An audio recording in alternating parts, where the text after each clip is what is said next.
Hello，大家好，又係阿高 B 啊。上次5件最值得嘅片入邊，大家都留言話咗俾我聽呢，好想睇呢個整意粉啊。咁今次呢，就用翻上次嗰個素芝士醬整一個芝士蘑菇意粉俾大家，係全素食嘅。咁呢個 recipe 呢，係 for 2人份量嘅。我哋睇下材料啦。材料呢，首先就會有白蘑菇啦、半個洋葱、幾粒蒜頭、意粉同埋呢個 basil 葉嘅。而調味料方面呢，我哋就有上次講過嘅嗰個 Daiya 素食芝士醬啦。我哋今次用白汁，另外都會需要用到杏仁奶，又或者你唔用杏仁奶都得，可以用水代替嘅。只不過我覺得用杏仁奶呢就會比較 creamy 啲成個 sauce。咁有鹽同胡椒粉啦。好啦，我哋開始煮啦。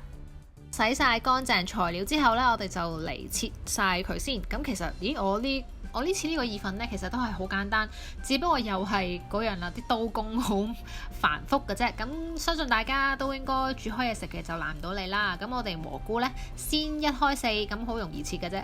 跟住就到洋葱啦，洋葱呢，大家可以打平，劏開一半先，切開一半，然之後呢再打直落刀，跟住再打棟落刀，咁呢基本上你就好容易切到水粒粒噶啦，係啦。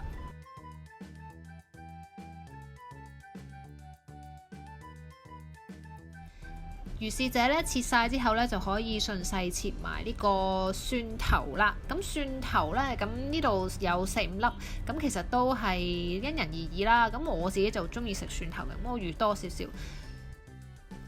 好啦，之後就到切呢個 basil 葉啦。咁其實 basil 葉呢，我哋淨係要個葉嘅啫，我哋就唔要個框嘅。咁大家就粗嘅框就唔使要嘅，搣咗佢。咁我哋搣晒啲葉出嚟啦，就將佢捲埋一齊，即係搭齊佢一棟先。然之後呢，就捲起佢，之後再打直切，咁順勢就可以切到一條條1 cc 㗎。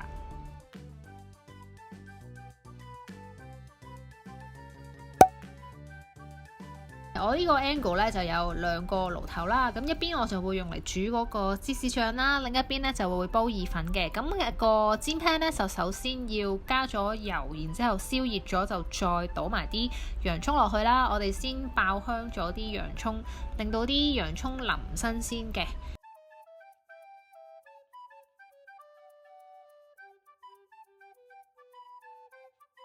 咁你炒到咁上下，你見到佢咧開始變透明啦，同埋變黃黃地咧，就可以倒埋呢個蘑菇落去噶啦。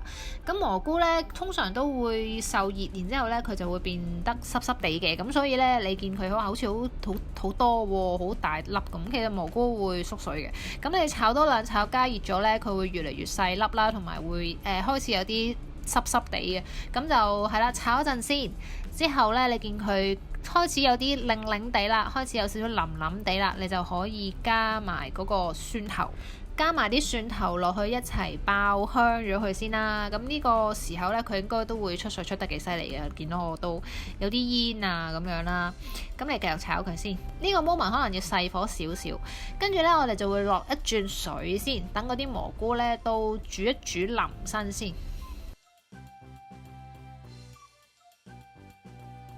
另一邊廂咧就會煲滾咗水，加咗個意粉先啦。咁我呢個係2人份量嘅意粉啦。咁掉咗落去嚇，極容易啊！將啲意粉咧就側晒落水嗰度啦，然之後就落鹽啦。我大概煲意粉呢，正常意粉啦，唔係天使麵正常嘅普通 spaghetti 咧，係大概7分鐘至8分鐘咁上下啦。咁由得佢煲一煲。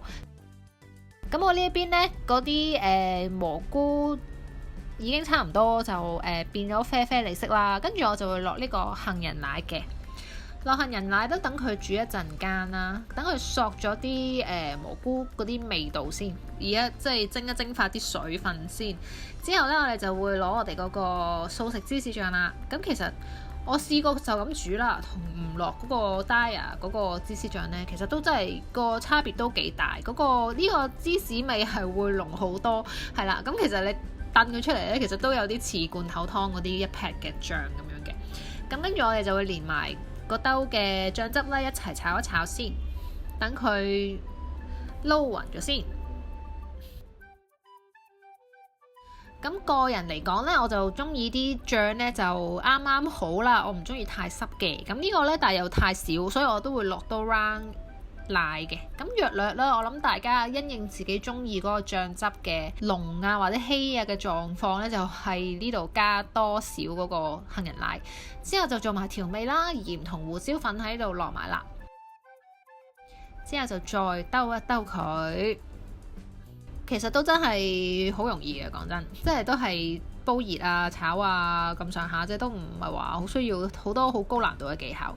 跟住我哋就會落埋頭先切好咗嘅 basil 葉啦，喺最尾個 step 做撈勻佢，因為嗰個葉咧唔可以煮太耐，煮太耐佢會變好深色。咁之後啦，我哋就喺隔離嗰個意粉嗰邊啦，應該都差唔多噶啦，滗起佢就順勢就揼埋落去隔離嗰兜醬嗰度啦。通常煮開意粉咧，就大概7至8分鐘咧就已經 ready 㗎啦。嗰個意粉應該係啱啱好嘅。咁我自己就會偏向中意食硬身少少。咁你煮到佢啱啱好硬啲啲，因為我哋到擺落去呢個醬汁入邊咧，都會再兜一兜，咁都有個 cooking time 喺度。如果你煮到佢啱啱好熟又或者腍得滯咧，落嚟個醬咧就可能會變到淋身得滯，所以我咧中意個面咧啱啱好有少少煙韌咧，就好掉落去個醬汁嗰度啦。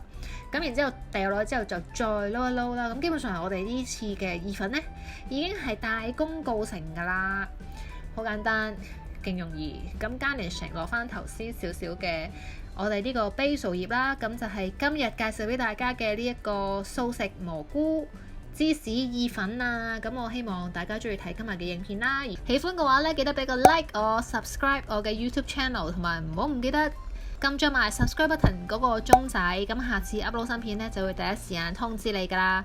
咁我今日嘅分享差唔多啦，希望下個禮拜3或者禮拜6再見到大家啦，拜拜。